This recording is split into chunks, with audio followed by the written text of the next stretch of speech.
దేవుని పరిశుద్ధ నామమునకు స్తోత్రములు కలుగును గాక. మీ అందరికీ నా హృదయపూర్వక వందనాలు చెల్లించుకుంటున్నాను. మరొకసారి ఈ ఛానల్ ద్వారా మీ ముందుకు రావడానికి, దేవుని మాటలు మీ ముందుకు తీసుకురావడానికి దేవుడు నాకు ఇచ్చిన గొప్ప అవకాశాన్ని బట్టి ప్రభువుని ఎంతగానో స్తుతిస్తున్నాను. నా ప్రియమైన దేవుని బిడ్డలారా, దేవుడు మానవ కోటికి, ప్రాముఖ్యంగా క్రైస్తవులుగా పిలువబడుతున్నటువంటి బిడ్డలకు తన యొక్క పరిశుద్ధ గ్రంథాన్ని ఇచ్చి ఉన్నాడు. అందులోని విషయాలు బోధించడానికి దేవుడు అనేక మందిని ఏర్పాటు కూడా చేసుకున్నాడు. అయితే ఎంతమంది దైవజనులైనా, ఎంతమంది ప్రవక్తలైనా, ఎంతమంది సువార్థికులైనా దేవుని గ్రంథము లేదా పరిశుద్ధ గ్రంథముల నుంచి విశేషాలు మాట్లాడవలసి వస్తే ఖచ్చితంగా ఒక వ్యక్తిని మాత్రము 90% జ్ఞాపకం చేసుకోవాల్సిన అవసరం అయితే ఉంటుంది. ఆ వ్యక్తి ఎవరో కాదు, భక్తుడైనటువంటి దావీదు. ఒకప్పుడు గొర్రెల దొడ్డులు ఉన్నటువంటి ఆ దావీదు ఒకానొక దినాన్న దేవుని ప్రేమను బట్టి, దేవుడు అతని పట్ల చూపించిన కృపను బట్టి ఇశ్రాయేలులకు, అనగా 40 లక్షల మంది ఇశ్రాయేలులకు రాజుగా ఉండి అతడు పరిపాలించినట్టుగా పరిశుద్ధ గ్రంథంలో వ్రాయబడింది. అతడు సింహాసనం మీదకి ఎక్కాడు, రాజదండం చేత పట్టుకొని అన్ని లక్షల మంది ఇశ్రాయేలుని అద్భుతంగా 40 సంవత్సరాల పాటు పరిపాలన చేశాడు. అయితే నా ప్రియమైన దేవుని బిడ్డలారా, అతని జీవితంలో జరిగినటువంటి ఒక సంఘటన నేను మీ ముందు పెట్టాలని ఆశపడుతున్నాను. ఒకానొక దినాన నా ప్రియమైన దేవుని బిడ్డలారా, ఆ రోజుల్లో ఆ దేశంలో ప్రవక్తగా ఎంచబడినటువంటి ఒక దైవజనుడు, అనగా అతని పేరు నాతాను. ఆ నాతాను అనేటువంటి ఒక దైవజనుడు ఒకసారి రాజుగారి దగ్గరికి వచ్చాడు. అంటే దావీదు గారి దగ్గరికి వచ్చాడు. ఆయన దావీదు గారి దగ్గరికి వచ్చి అతనితో మాట్లాడుతూ, అయ్యా, పట్టణంలో ఒక సంగతి జరిగింది, ఆ సంఘటన నేను ముందు పెట్టాలనుకుంటున్నాను అని చెప్పి ఆ విషయాలన్నీ మాట్లాడుకుంటూ వస్తున్నాడు. రాజుగారు అడుగుతున్నారు, సరే నీకు తెలిసిన విషయం ఏంటో నువ్వు చెప్పు అని చెప్పిన వెంటనే నాతాను ప్రవక్త జరిగిన సంఘటన రాజుగారు ముందు పెడతా ఉన్నాడు. ఏమిటంటే అది, అయ్యా, మన పట్టణంలో ఒక గొప్ప ధనవంతుడు ఉన్నాడు. అతని దగ్గర అనేకమైన గొర్రెలు ఉన్నాయి. అదే పట్టణంలో ఆ ఇంటి పక్కనే, ఆ ధనవంతుని ఇంటి పక్కనే ఒక పేదవాడు లేదా దరిద్రుడు ఉన్నాడు. అతనికేమో ఒకే ఒక ఆడ గొర్రె పిల్ల ఒక్కటే మాత్రమే ఉన్నది.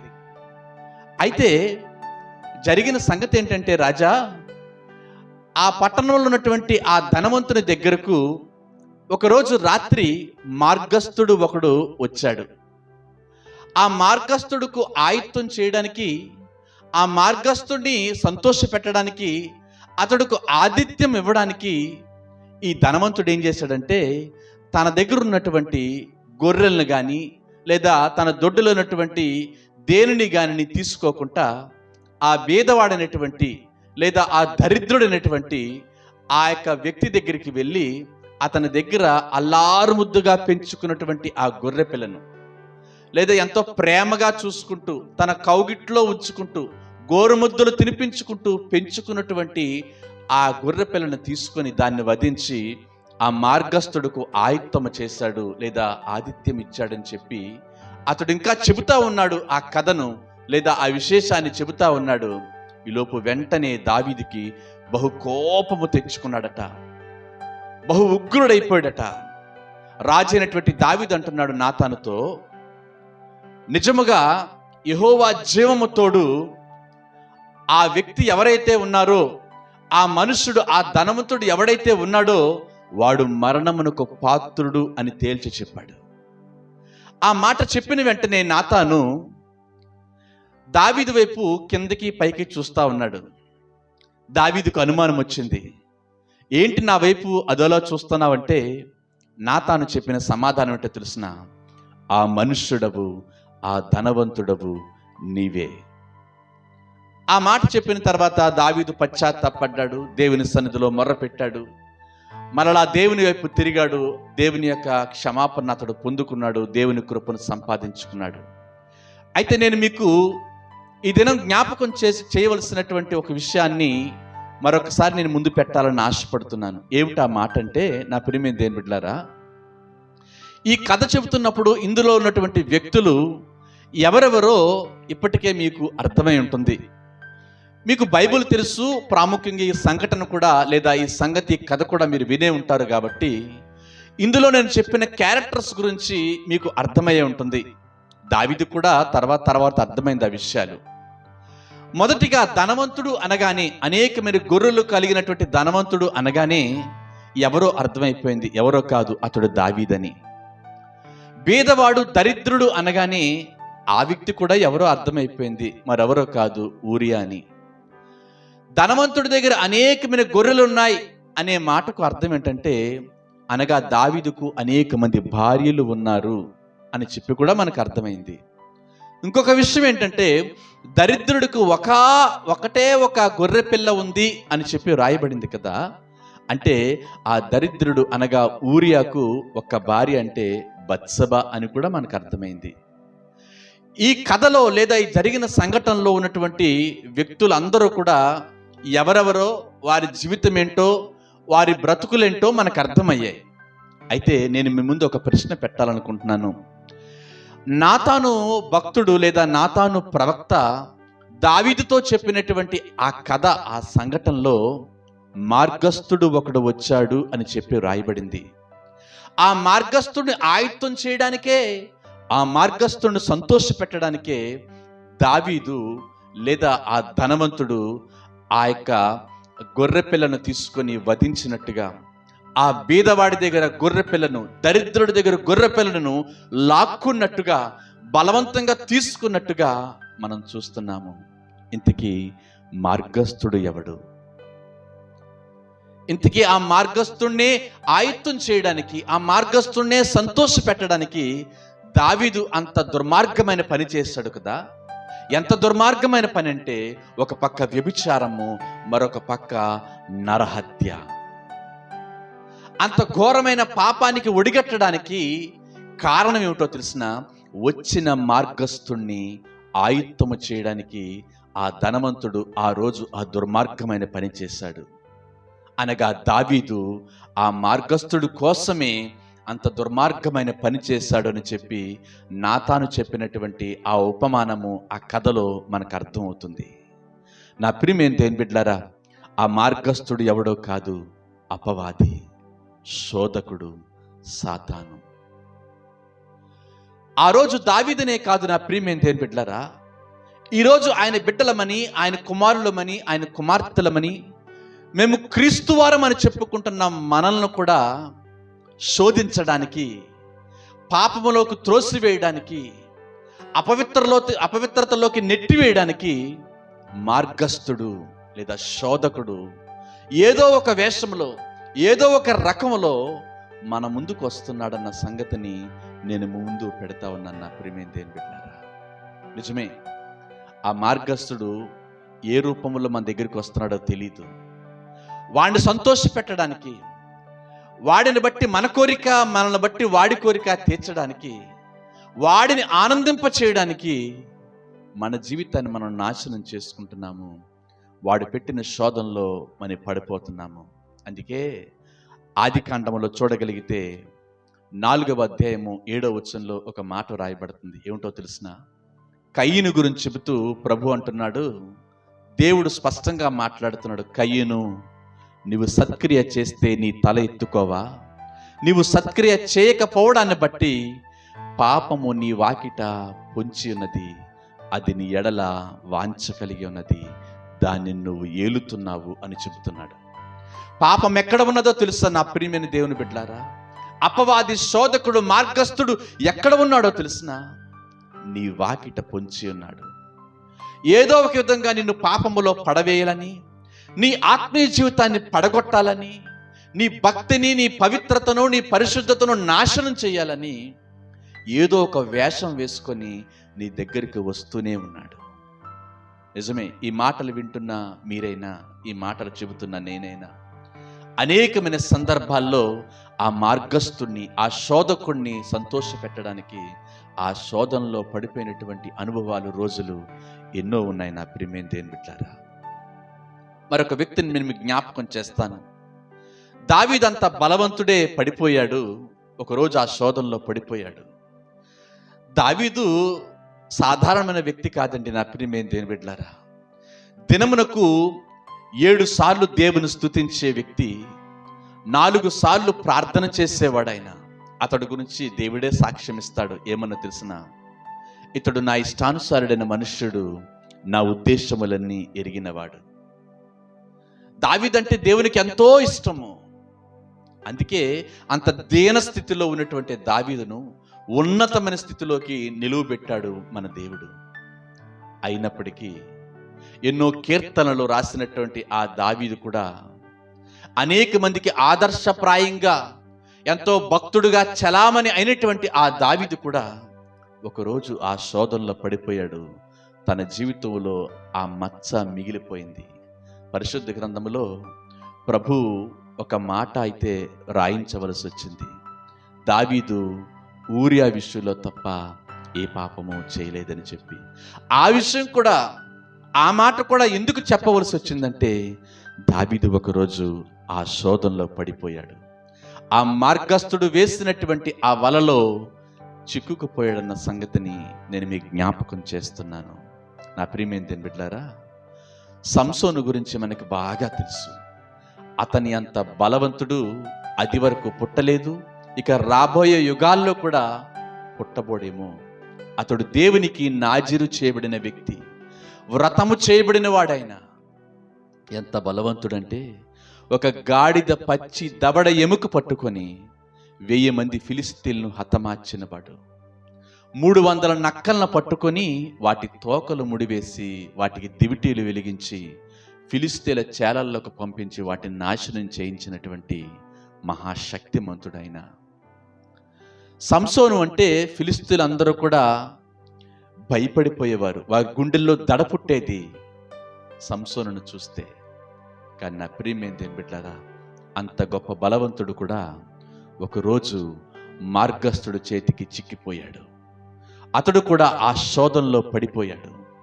న్యాయాధిపతులు గ్రంథము చూసుకోగలిగితే 14వ అధ్యాయము 5వ వచనంలో చూడగలిగితే, నా ప్రియమైన దేవుని బిడ్డలారా, అపవాది, ఆ శోధకుడు, ఆ మార్గస్థుడు, ఆ సాతాను ఏ రూపంలో వచ్చాడో తెలిసిన, సంసోను యొక్క నాజీరు తత్వాన్ని తొలగించడానికి, అతని భక్తిని, అతని బలాన్ని నిర్వీర్యం చేయడానికి ఏ రూపంలో వచ్చాడో తెలిసిన, బొబ్బరించు కొదమ సింహం రూపంలో వచ్చాడు.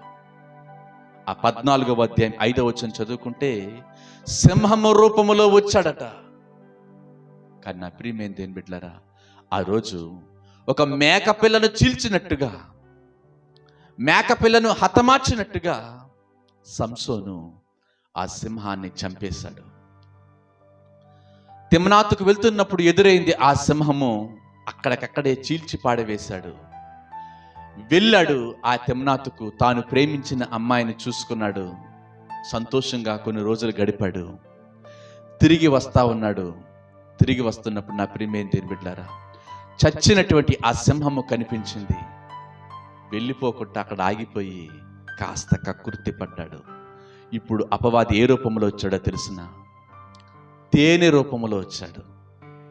కొన్నిసార్లు నా ప్రియమైన దేవుని బిడ్డలారా, ఒక్కొక్క వింతైన రూపంలో వచ్చి మనకు ప్రత్యక్షమవుతాడు.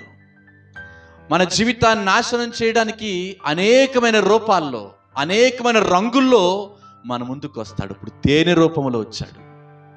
చచ్చినటువంటి ఆ సింహపు కళేబరములో ప్రక్కనే ఒక మూలన తేనె పట్టు ఉందట.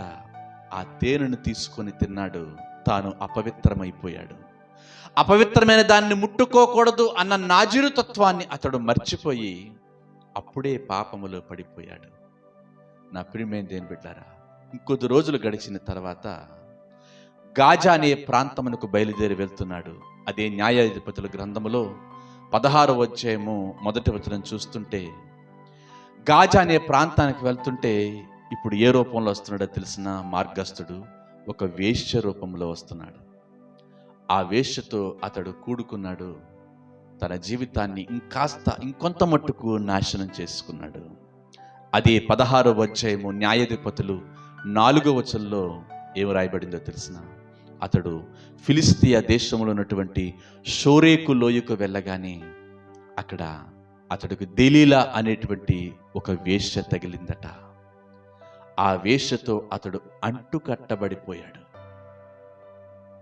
అతడు ఎంత ఘోరమైన స్థితికి వెళ్ళిపోయాడంటే నా ప్రియమైన దేవుని బిడ్డలారా, అతని బలమంతా నిర్వీర్యమైపోయింది, అతని భక్తంతా నాశనం అయిపోయింది, అతని జీవితం అంతా కూడా ఎంత ఘోరమైన పరిస్థితులకు మార్చబడిందంటే నా ప్రియమైన దేవుని బిడ్డలారా, ఒక దినాన్న అతడు 2 కళ్ళు కూడా పెరికి వేయబడ్డాయి, తిరగలి విసురుతున్నాడు, ఫిలిస్తీన్ల సర్దారుల చేత హేళన చేయబడుతున్నాడు.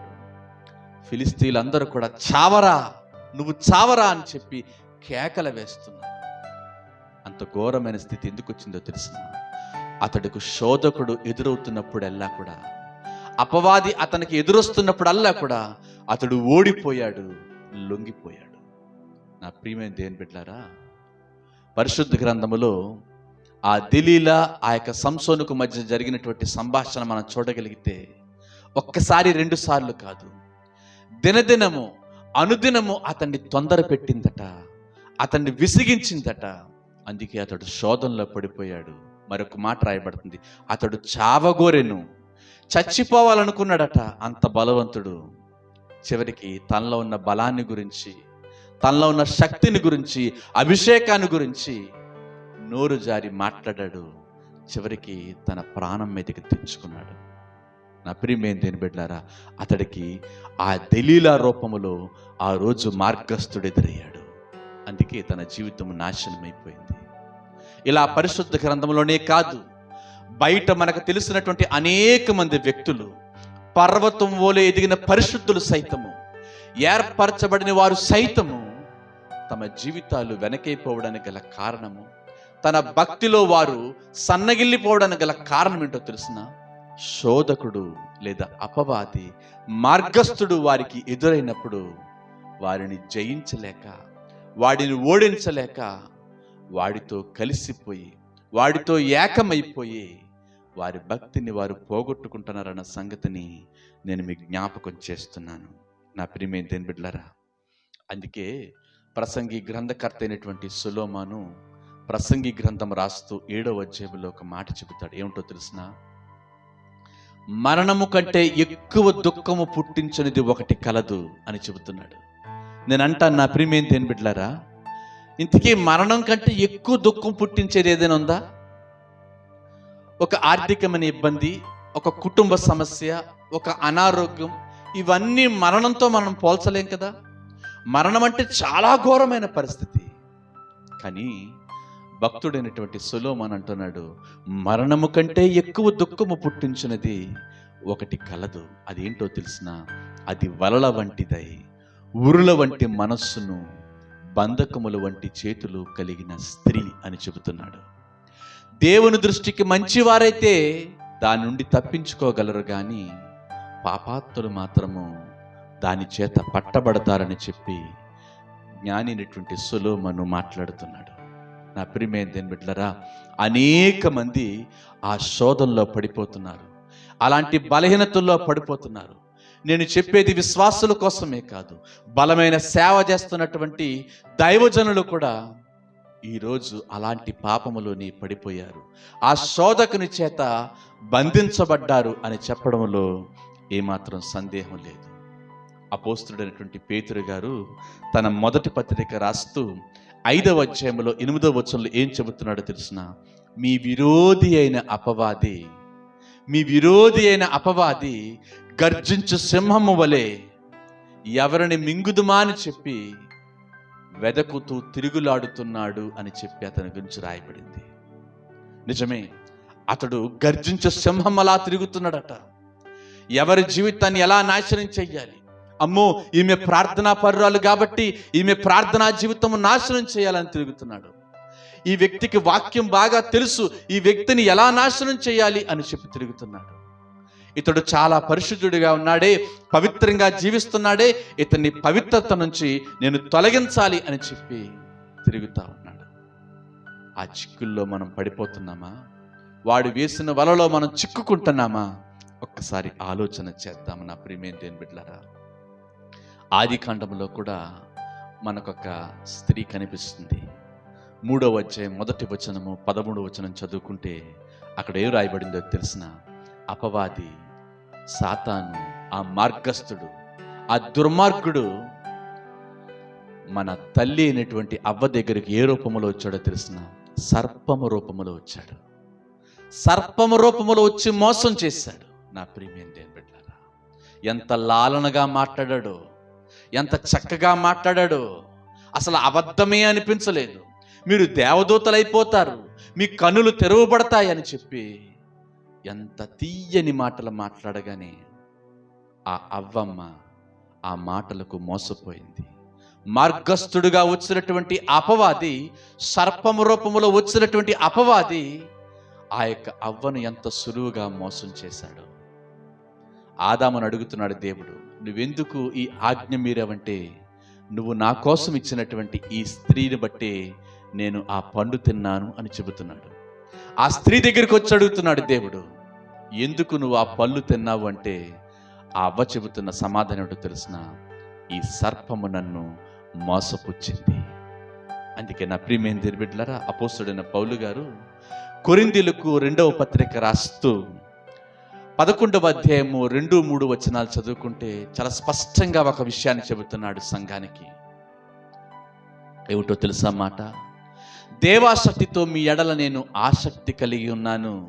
ఎందుకనగా పవిత్రురాలైన కన్యకునుగా ఒక్కడే పురుషునికి అనగా క్రీస్తుకు మిమ్మల్ని సమర్పించవలనని నేను మిమ్మల్ని ప్రధానము చేసేతను గాని, సర్పము తన కుయుక్తి చేత హవ్వను మోసపరిచినట్లుగా మీ మనస్సులు కూడా చెరపబడి క్రీస్తు ఎడల మీకున్న సరళత నుండి, పరిమళత నుండి, లేదా పరిశుద్ధత పవిత్రత నుండి మిమ్మల్ని తొలగింప చేయనేమో అని చెప్పి నేను భయపడుతున్నాను అని చెబుతున్నాడు పౌలు భక్తుడు.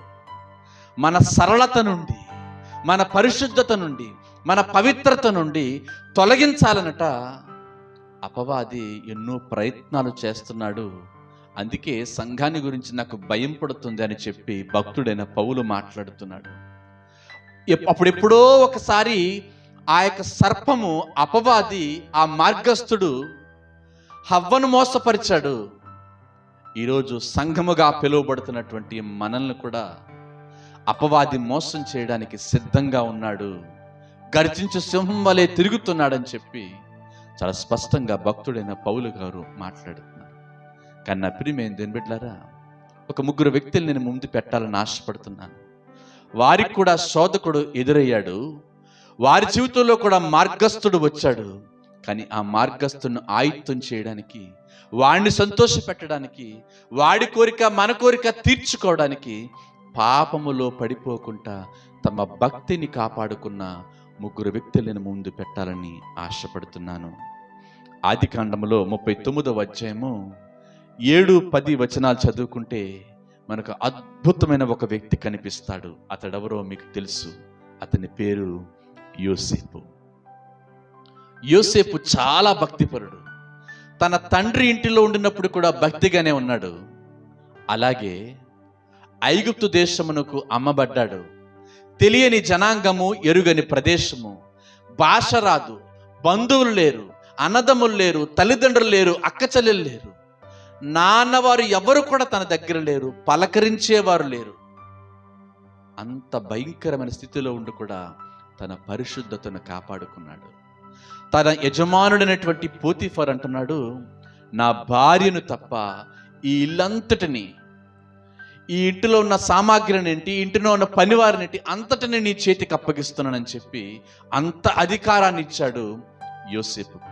బానిసగానే వచ్చాడు కానీ ఆ ఇంటికి యజమానుడు తర్వాత యజమానుడు అన్నంత స్థాయిని అతడు సంపాదించుకోగలిగాడు.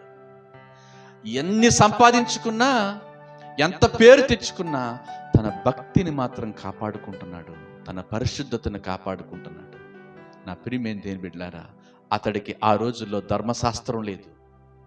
చెప్పే ప్రవక్తలు, చెప్పే దైవజనులు, వాక్యాన్ని బోధించేవారు కూడా తన దగ్గర ఎవరూ లేరు. మంచేదో తెలియదు, చెడేదో తెలియదు. అయినప్పటికీ తన భక్తిని మాత్రం చాలా చక్కగా పవిత్రంగా కాపాడుకోగలుగుతున్నాడు యోసేపు. కానీ ఇప్పుడు ఆ యోసేపు దగ్గరికి మార్గస్థుడు, అపవాది, శోధకుడు ఒక రూపంలో వచ్చాడు. ఎవరి రూపంలో తెలిసిన? తన యజమానురాలి రూపంలో వచ్చాడు. అనగా పోతీఫరు భార్య రూపంలో వచ్చాడు. తన భక్తిని పాడు చేయాలని, తన పరిశుద్ధతను నాశనం చేయాలని, దేవునికి తనను దూరం చేయాలని పోతీఫరు భార్య రూపములో వచ్చాడు అపవాది. ఒక్కరోజు కాదంట నా ప్రియమైన దేవుని బిడ్డలారా, దినదినము అతన్ని తొందర పెట్టింది. నాతో పాపము చేయమని చెప్పి అతన్ని బ్రతిమలాడింది, చాలా బలవంతం చేసింది. కానీ నా ప్రియమైన దేవుని బిడ్డలారా, ఒక్కరోజు కాదు, 2 రోజులు కాదు, ఎన్ని రోజులైనా ఎవరు లేరు, పనివారు ఎవరు లేరు, యజమానుడు లేడు, నువ్వు నాతో పాపం చేసినా చూసేవాడు లేడు, చెప్పేవాడు లేడు అని చెప్పి ఎన్ని మాటలు చెబుతున్నా, ఇది రహస్యంగా జరిగిపోతుందిలే, ఎవరు చూడటం లేదని చెప్పి అభయం ఇస్తున్నా, తన యజమానురాలు ఎన్ని చెప్పినా పాపము చేయడానికి అతడు ఇష్టపడలేదు.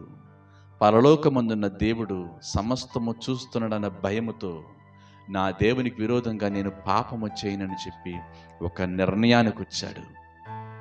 పారిపోవడానికైనా ఇష్టపడ్డాడు, ఆయన నింద వేయించుకోవడానికైనా ఇష్టపడ్డాడు, చెరసాల్లో వేయించబడ్డానికైనా ఇష్టపడ్డాడు, కానీ పాపము చేయడానికి మాత్రం అతడు ఇష్టపడలేదు. నా ప్రియమైన దేవుని బిడ్డ, ఎంతగా శోధించినా, ఎంత బలవంతం చేసినా, ఎన్ని ప్రలోభాలకు అతను గురి చేసినా ఆ యజమానురాలు అతడు మాత్రం లొంగిపోలేదు. అందుకే పరిశుద్ధ గ్రంథంలో అతడి గురించి ఒక మాట రాయబడింది, యోసేపు ఫలించెడి కొమ్మ, అతడు ఊట యొద్ద ఫలించెడి కొమ్మ. ఎప్పుడు ఫలించాడో తెలుసా నా ప్రియమైన దేవుని బిడ్డలారా? ప్రతికూల సమయంలో అతడు ఫలించాడు. పరిస్థితులు ఏమాత్రం బాగోలేదు, అతన్ని రోజు ప్రేరేపిస్తుంది అపవాది, రోజు బలవంతం చేస్తున్నాడు అపవాది. అయినప్పటికీ అన్ని పరిస్థితుల్లో కూడా, అంత ప్రతికూల పరిస్థితుల్లో కూడా తన భక్తిని, తన పరిశుద్ధతను కాపాడుకోగలిగాడు. అందుకే అతడు ఫలించడి కొమ్మగా పరిశుద్ధ గ్రంథంలో మనకు కనిపిస్తున్నాడు. మరొక వ్యక్తిని కూడా జ్ఞాపకం చేస్తాను. అతడెవరో కాదు, అతడు సహనానికి, ఓర్పుకు మారుపేరైనటువంటి యోబు భక్తుడు. ఊజు దేశమందు యోబు అనే ఒక భక్తుడు ఉన్నాడట. అతడి గురించి కొన్ని మాటలు రాయబడితే యోబు గ్రంథం 1వ అధ్యాయం 1-2 వచనాలు. ఊజు దేశమందు యోబు అనే ఒక మనుషుడుండెను. అతడు దేవుని యందు భయభక్తులు కలిగిన వాడు, యథార్థవర్తనుడు, న్యాయవంతుడు, చెడుతనమును విసర్జించినవాడు. నాకు తెలిసి ఇలాంటి లక్షణాలు, సద్గుణాలు కలిగినటువంటి వ్యక్తి ప్రపంచంలోనే ఉండడేమో. అంతేకాదు, అతని గురించి రాయబడిన సంగతులు, అతడు చాలా ఐశ్వర్యవంతుడు, ఆస్తిపరుడట. ఆ దేశంలో 7,000 గొర్రెలు, 3,000 ఒంటెలు, 500 జతల ఎడ్లు, 500 ఆడగాడిదలు, 7 కుమారులు, 3 కుమార్తెలు, బహుమంది పనివారు, దాసిండ్రు కలిగినటువంటి మహాభాగ్యవంతుడు ఊజు దేశమందు.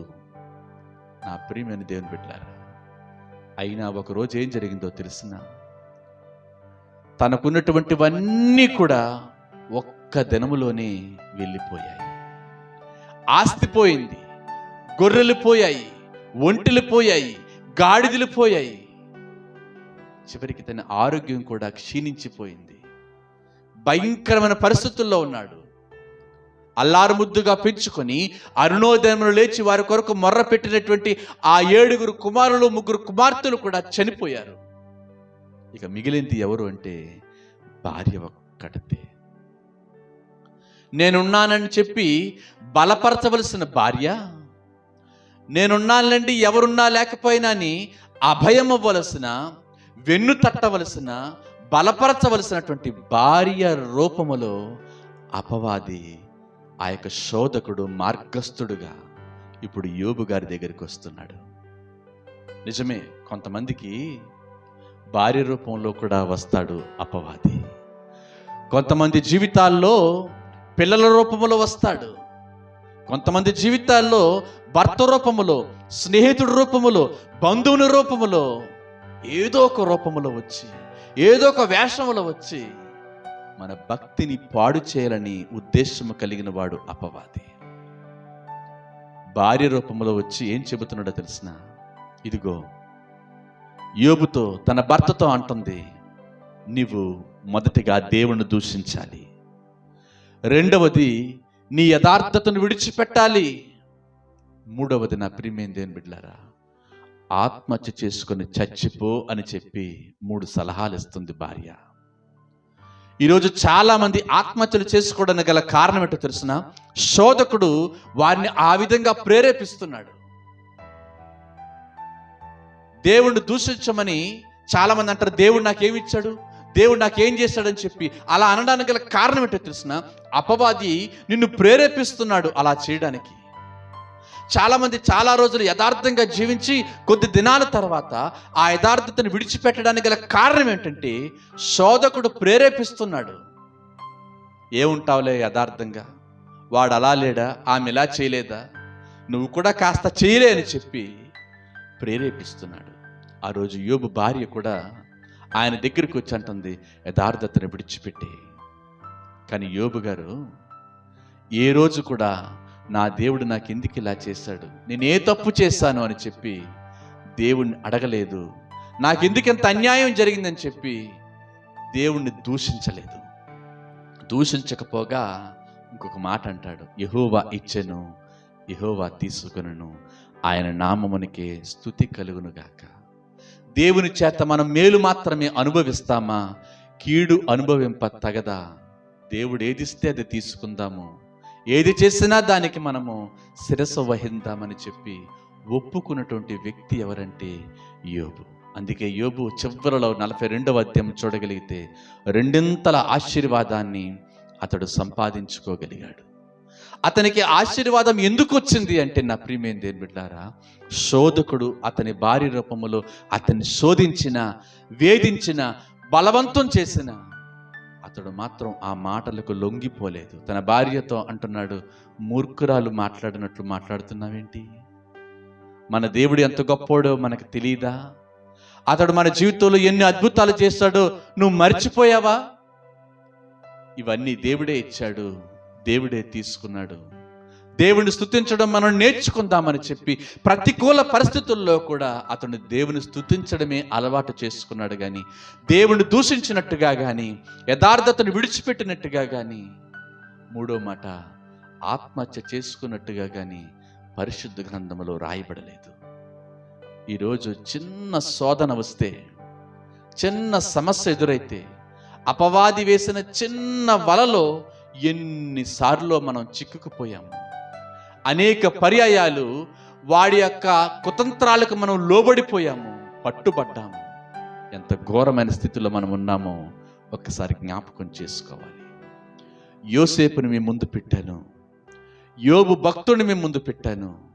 ఇక నూతన నిబంధన గ్రంథములో ఒక మహా వ్యక్తిని నేను ముందు పెట్టాలని ఆశపడుతున్నాను. అతను ఎవరో కాదు, మన ప్రభు అయినటువంటి యేసుక్రీస్తు వారు. 30 సంవత్సరాల వయస్సులో యోర్దాను నదీ ప్రాంతమున యోహాను చేత బాప్తిస్వం పొందుకున్నాడు మన ప్రభు అయినటువంటి యేసుక్రీస్తు వారు. అతడు బాప్తిస్వం పొందుకొని బయటకు వస్తుండగా పరిశుద్ధాత్మ పావురం వలె అతని మీదకి దిగి వచ్చింది.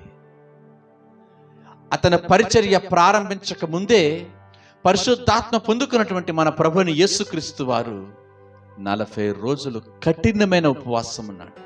కఠినమైన ఉపవాసం. ఆ ఉపవాసం ఉన్న తర్వాత నా ప్రియమైన దేవుని బిడ్డలారా, మనం అనుకుంటాం ఉపవాసం ఉన్నాడు కాబట్టి గొప్ప ఆశీర్వాదము, ఉపవాసం ఉన్నాడు కాబట్టి అతని జీవితంలో గొప్ప సంతోషం అనుకుంటాం. కానీ ఉపవాసం ఉన్న వ్యక్తుల దగ్గర కూడా ఎవడొస్తాడో తెలిసిన? శోధకుడు వస్తాడు. మత్తయి సువార్తలో నా ప్రియమైన దేవుని బిడ్డలారా 4వ అధ్యాయం 3 నుంచి 10 వరకు చదువుకుంటే అక్కడ రాయబడిన సంగతులు ఏమనో తెలిసిన? నా ప్రియమైన దేవుని బిడ్డలారా, అపవాది శోధకుడు యేసు ప్రభు దగ్గరికే వచ్చాడు. ఇక నువ్వెంత నేనెంత? నిన్నెందుకు శోధించడు, నన్నెందుకు శోధించడు? యేసు ప్రభువునే శోధించాడు. బాప్తిస్వం పొందుకొని పరిశుద్ధాత్మ పొందుకొని 40 రోజులు ఉపవాసం ఉన్న యేసు ప్రభు దగ్గరికే వచ్చి శోధకుడు శోధిస్తే, ఆత్మీయ జీవితంలో చాలా బలహీనంగా ఉన్నామే మనము. మనల్ని ఎందుకు శోధించడండి ఆ అపవాది? ఆ మార్గస్థుడు మన దగ్గరికి ఎందుకు రాడండి? మన మార్గాన్ని పాడు చేయాలని, మనం వెళ్తున్నటువంటి ఆ దారిని నాశనం చేయాలని, మన త్రోవ మళ్లించాలని ఆ మార్గస్థుడు శోధకుడు మన దగ్గరికి ఎందుకు రాడు? ఖచ్చితంగా వస్తాడన్న సంగతిని మనస్సులో పెట్టుకోవాలి. వాడు గర్జించు సింహం వలె ఎవరిని మింగుదుమా అని వెదకుతూ తిరుగుతున్నాడని చెప్పి పేతురు గారు చెప్పాడు కదా. అంటే నా ప్రియమైన దేవుని బిడ్డలారా, ఆ రోజు అపవాది శోధకుడు యేసు ప్రభు దగ్గరికి వచ్చాడు. అప్పటికే మంచి ఆకలితో ఉన్నాడు. శరీరధారణ దినాలు కదా అవి. యేసు ప్రభు వారు మంచి ఆకలితో ఉన్నాడు. ఆ అపవాది శోధకుడు యేసు ప్రభు దగ్గరికి వచ్చి అంటున్నాడు, ఇదిగో ఈ రాళ్లను రొట్టెలుగా చేసుకొని తిను, నువ్వు ఆకలితో ఉన్నావు కదా, నీ ఆకలి తీర్చుకో అని చెప్పి రాళ్లను చూపించాడు. అప్పుడు యేసు ప్రభు వారు అపవాదితో చెబుతున్న సమాధానం ఏంటో తెలుసునా?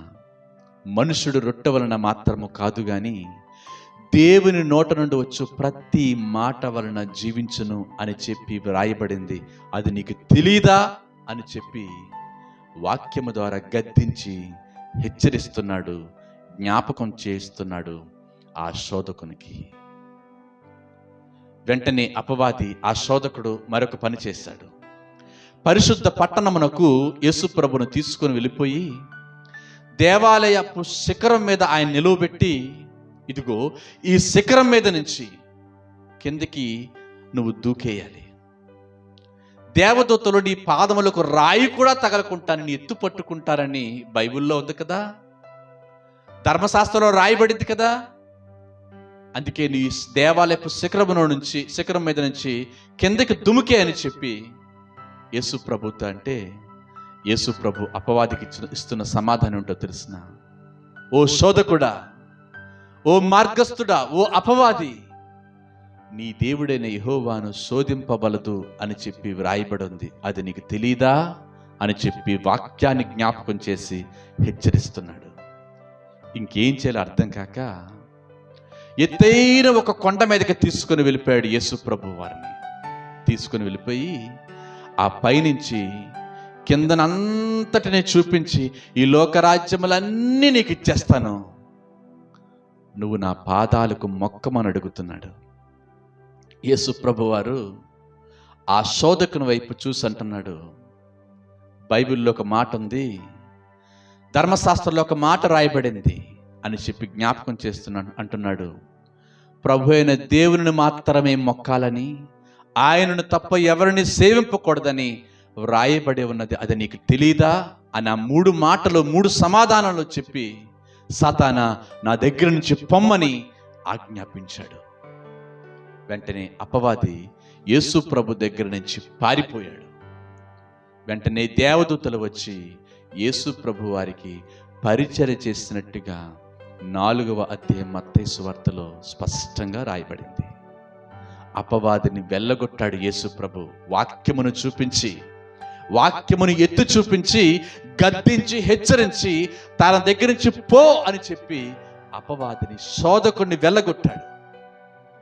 ఈరోజు నీ దగ్గరికి శోధకుడు వస్తే, అపవాది నిన్ను శోధిస్తూ ఉంటుంటే మార్గస్థుడిగా వచ్చి నీ జీవితాన్ని నాశనం చేయాలని, నీ సరళత నుండి, నీ పవిత్రత నుండి, నీ ఆధ్యాత్మిక జీవితాన్ని నాశనం చేయాలని వాడు ఒడుగట్టుకొని వలలు వేస్తూ ఉంటే, వాడిని వెళ్ళగొట్టాలంటే ప్రధానమైనటువంటి ప్రాముఖ్యమైనటువంటి ఆయుధం ఏంటో తెలుసు నా ప్రియ సహోదరుడా, సహోదరి? దేవుని వాక్యమే. ఒకవేళ వాక్యము నీలో లేకపోతే అపవాదిని నువ్వు ఎదిరించలేవు. అపవాదిని ఎదురించుడి, వాడి యొద్ద నుండి పారిపోవునని చెప్పి భక్తుడు పరిశుద్ధ గ్రంథములో స్పష్టంగా రాస్తున్నాడు. అపవాదం నువ్వు ఎదిరించాలంటే వాక్యము నీలో ఉండాలి ప్రియ సహోదరుడా, సహోదరి. వాక్యము నీలో లేకపోతే నీకు వాడు భయపడడు, వాడికి నువ్వు లోబడిపోతావు, వాడితో చెట్టా పట్టాలేసుకొని తిరుగుతావు, వాడి కౌగుల్లో నువ్వు బంధించబడతావు.